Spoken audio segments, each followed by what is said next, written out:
Hello, for those who are yet to meet me, my name is Madison Pace and I'm this year's 2024 prep teacher.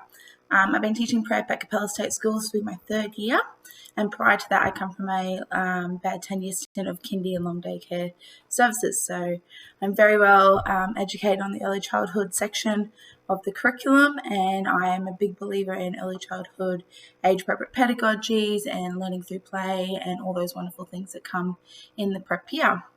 A little bit about me. I went to school in Mackay area, so very much a central Queensland girl. I come from a large Aboriginal family from both the Northern Territory and down near Hebel and Dirravandy Way. And that's me. If you ever have any questions, pop in, feel free to say hello. And I'm very much looking forward to teaching this year and watching the kids grow in their independent skills and their social capabilities and their critical thinking and all the extra things that come within the prep year. But yeah, pop in, say hello, and I can't wait to get to know you all.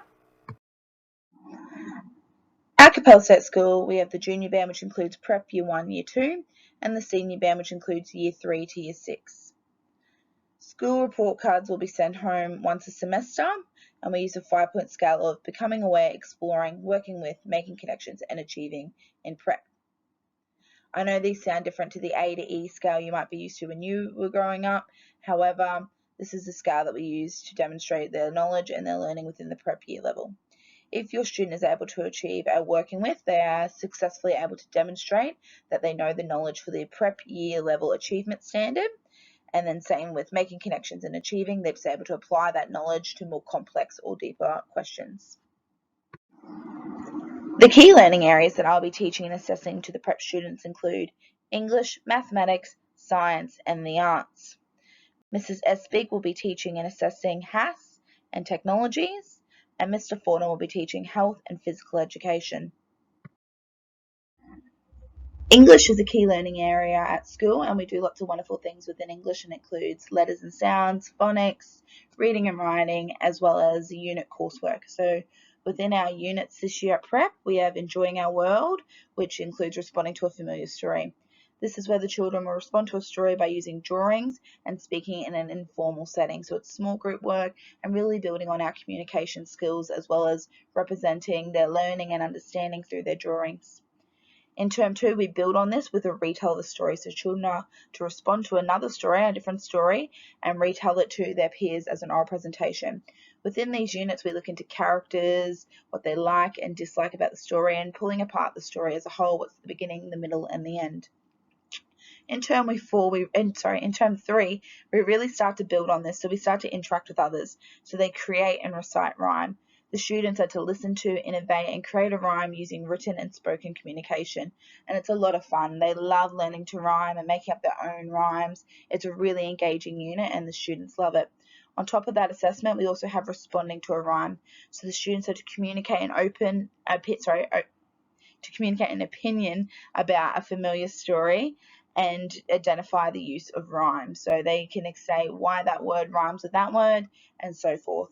In term 4, they respond to a text, responding to and creating an imaginative story. So we listen to a story and the students build on that story to change the middle or the ending to create their own story. They really enjoy this. They are able to be imaginative to the story and create their new story with their favorite character. So in term 1, we're doing a lot of oral presentations, and come term 3 and 4, there's a lot more written work with the student. Students are expected to be writing in their sentences and creating those stories with their written words. Maths, it's my absolute favorite subject and I love to teach it. In prep, we do lots of hands-on manipulative learning, and they're learning through their peer interactions and games, and it's a really fun subject to teach. In term 1, we're looking at grouping familiar objects based on common characteristics. So this is looking at their shape, their size, their colour, what they have in common, how can we group them in different ways. In term 2, we start to look at understanding numbers 1 to 20.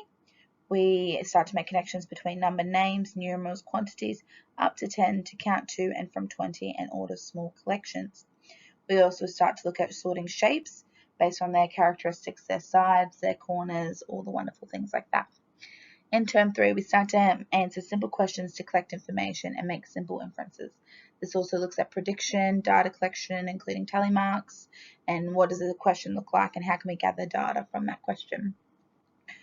We also start to look at explaining duration and event sequences. So we start to connect the events and the days of the week and explain and order the duration of the event. So if you're going to football on a Saturday, make sure you're telling your kid, hey, it's Saturday and we're off to football today, to help make that connection between not only what happens on a weekday at school and the events we do on those days, but what happens on a weekend and in their personal lives, to connect those events with those days of the week. In term 4, we start to look at identifying numerals, to connect numbers, names, numerals, and quantities up to 10 and to count to and from 20. We start to compare objects using math, length, and capacity. We use appropriate language to describe location and start to engage in all those wonderful things in the math world. Science! In term 1, we look at the unit called Save Planet Earth Using Earth's Resources. So that's looking at Earth and space science, which includes looking at the daily and seasonal changes in our environment affected in everyday life and all the wonderful things around Earth and that space. In term 2, we look at Good to Grow, exploring growth.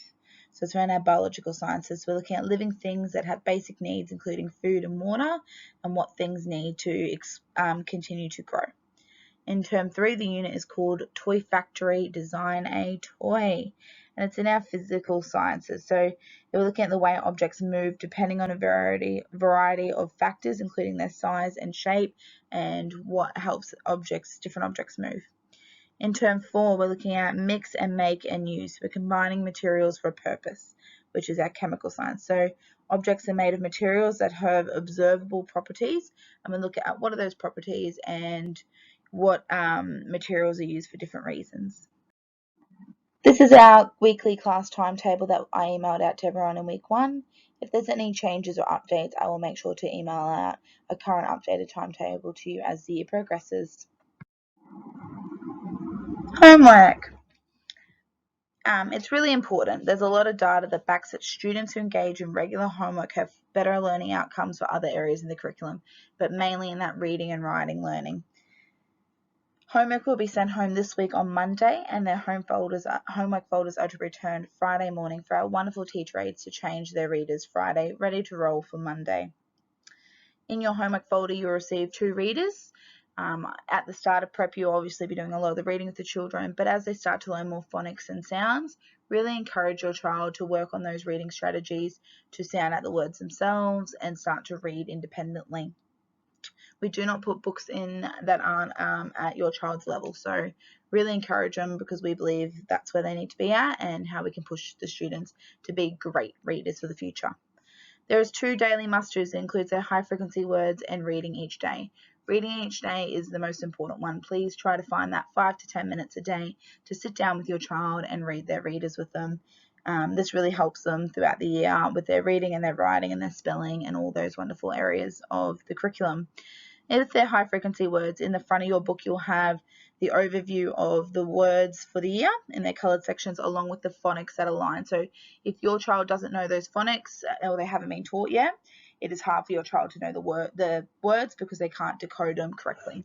So that's in the book. We'll let you know what coloured section your child is on, and as they progress throughout the year, please try to engage and go over these high-frequency words multiple times a week to really help them with their learning and embedding of those words and the curriculum. As the homework sheet itself, it's only designed to be 5 to 10 minutes a week. It's not meant to be tedious, it's just meant to be a little overview of the week and just to help with any learning that's going on. The main goal for term 1 is practice our name writing, learning to count to 10, and obviously starting to engage with the reading and phonic sounds. If you ever have any questions about homework, please flick me an email and I'll try to get back to you as soon as possible. As always, if you ever have any questions, please don't hesitate to flick me an email and I'll do my best to respond to it in a timely manner. I really look forward to teaching the students of 2024 and watching them grow and develop throughout the year. Thank you so much for watching this video so far and learning a little bit more about the prep curriculum and what's in store for your big prep student.